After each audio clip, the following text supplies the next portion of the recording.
Yeah, these psycho killers, they're not adhering to the golden rule, obviously. Do they want somebody to shoot and kill them when they don't expect it? I mean, that's duh. That's on its face, so obvious. No, they're not living by the golden rule. And if they want to be dead, they can do that themselves.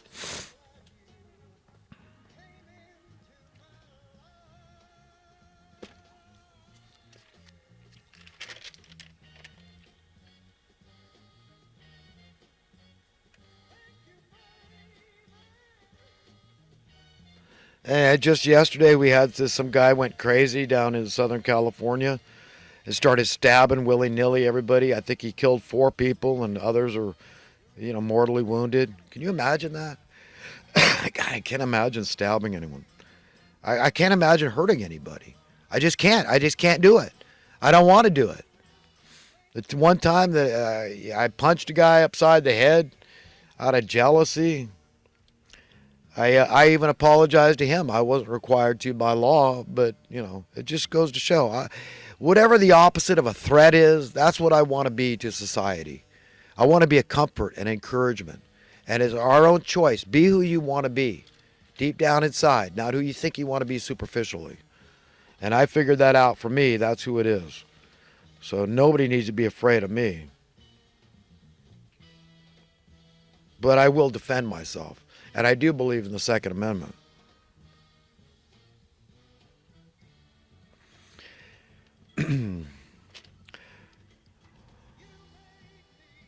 Yeah, here I wrote something about how to take the bull by the horns when it comes to economic matters, and this is one tangible method.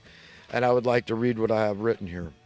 One way to take the bull by the horns on a grassroots local level is to call your mortgage holder or your landlord and request lower payments / rent.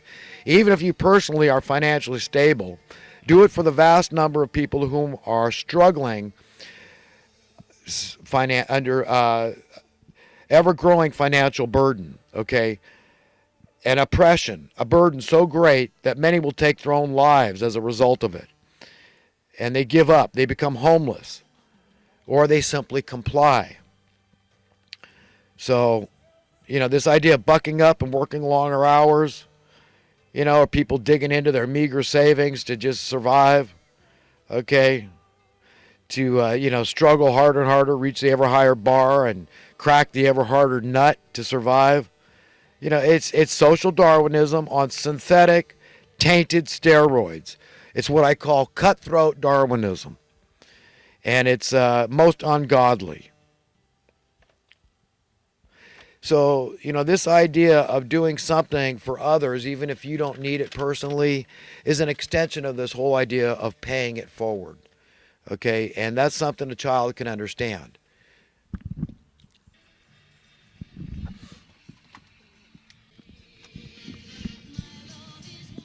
All right, folks, friends, I'm on to some thoughts from the last 2-3 weeks because, like I said, I've gotten really backed up. So I'm going to try to read through these thoughts really quick. And if you miss something, then you can always rewind, right? And listen again. Trust no preacher. Read the book yourself. That is the scriptures, a.k.a. the gospel, the good news. Yes, the Holy Bible. Your translation is as valid as anyone else's. Uncounted blessings are by default missed blessings. In any hope of ever solving the problem of what is bugging us, we must first establish exactly what is bugging us. Well, if you consider yourself a normal, upright, decent human being, like most consider themselves, then perhaps what's obviously bugging you is having to be ruled over by a tiny critical mass of an elitist, hypocritical, murdering ruling class whom value no virtuous qualities, but rather view such noble attributes as foolish and weak. That, my friends, is our so-called reality. And that's what's bugging us. Only God can help us out of this muck and mire, this mother of all messes.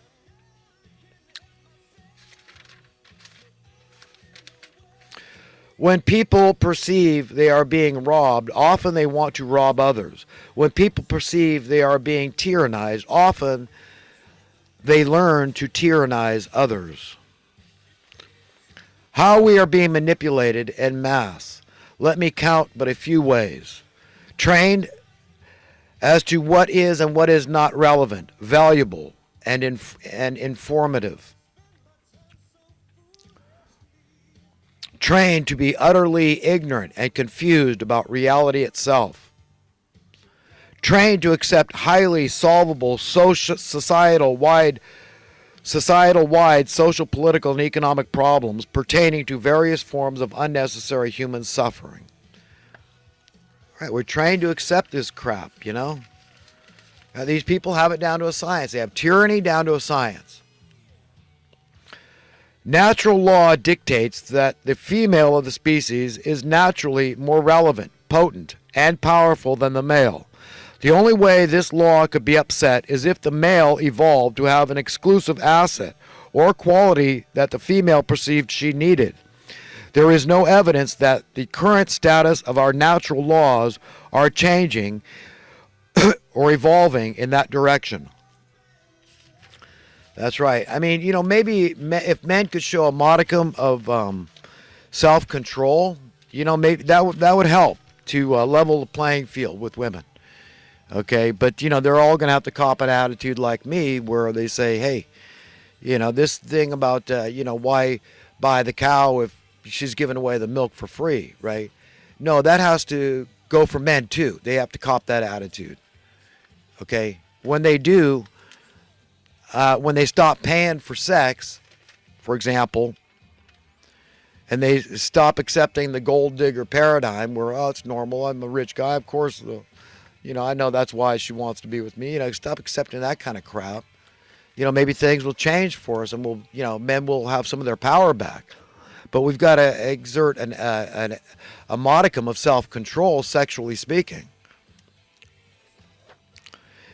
In a nutshell, in regard to ever extricating ourselves from the vile maws of evildoers, the proverbial buck will stop only when you demand it stops, not a moment sooner.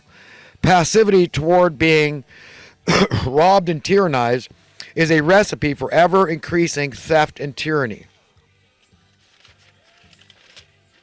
At this point in human history, in this 21st century, I cannot help but wonder if Trump pulled a JFK on the Federal Reserve through competing currency, would the Federal Reserve pull a JFK on Trump, assassinate him? Only one way to find out, Trump.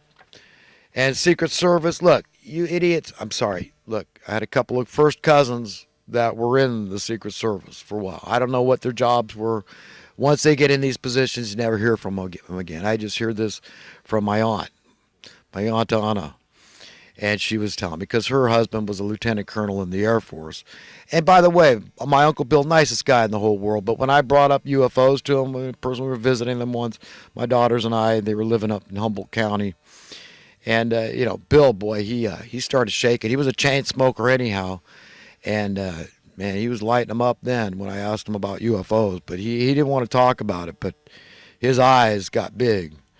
And it's coming out now. It came out in the Fox News mainstream media that you know, these Air Force guys, maybe they were in the Navy. I can't remember. These pilots were saying, "Look, we know everything that's in our inventory. They know what's out there on Area 51. They know it all." And they say there's nothing in our inventory like these crafts that can go from one end of the horizon to the other, literally in the blink of an eye, less than a blink of an eye. Okay. That's it. They can make right angle turns.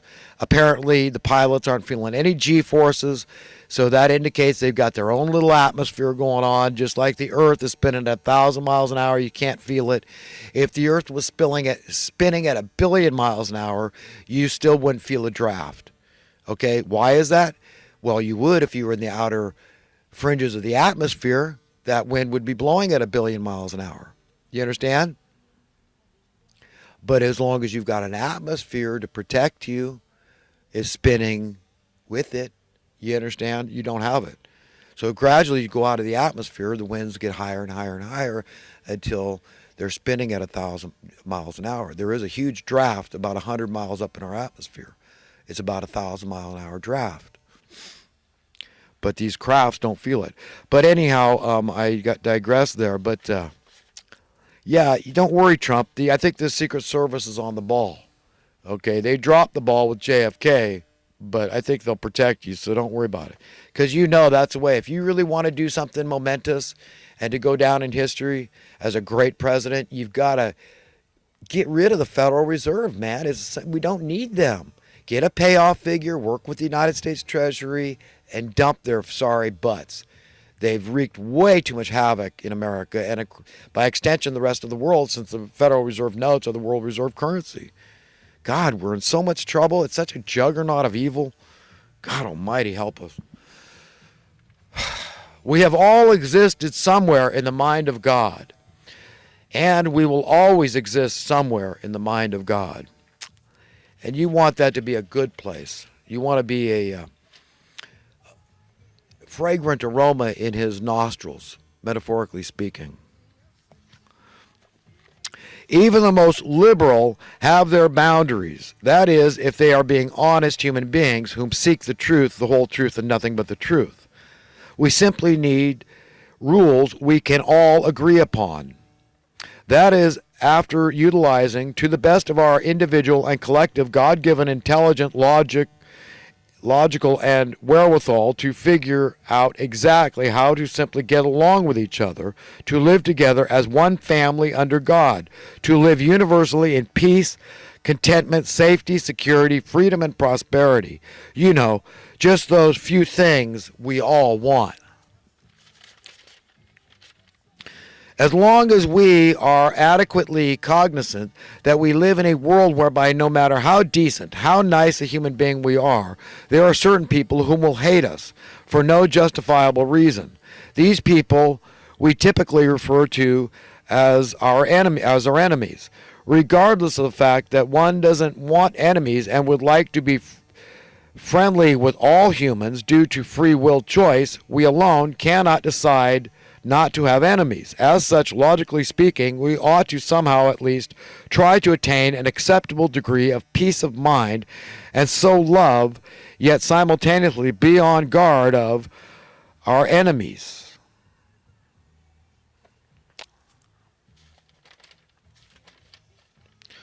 What makes this new mad science of neo-feudalism so utterly unnerving, woefully untenable, and profoundly confounding is that it is occurring at a time in history whereby information, knowledge, education, and the combined accumulated overall wisdom of the ages is literally at all of our fingertips.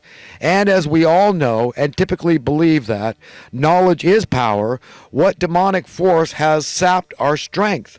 What entity from the pit of hell could convince us that the best path is the one of least resistance? What vile beast conned us into believing ignorance is bliss, or that we should, if we have any, quote, common sense, love money and the temporary things of this world more than truth, justice, and eternal life, even our very soul, and by extension, God and human beings? Going with our human nature can be a beautiful thing or an ugly one. We should do our very best to gravitate toward the beautiful, our godly human nature, and avoid the ugly, our demonic human nature. And this speaks to the organic schism that we all have to face. We're under a lot of duress. It's tough being human, but we're called on to be God's foot soldiers, fighting this good fight. We're created just a little lower than God. Jesus said, what I've done, every man can do and more. I don't know if he was referring to raising the dead. I think he's more talking about how we have an opportunity with mass media to spread the message of the truth. So yes, in that sense, we can all do what Christ did. When we understand the nature of sin, we understand sinning for humans is virtually inevitable. It comes as easy to us as falling off a floating log. We sin throughout the day by harboring and dwelling upon the wrong thoughts, things. This happens in a nearly semi-conscious manner within the borders of our hearts and minds. Only God knows why we would ever willingly choose to sin when all it brings us is misery, and only God can save us from our sin.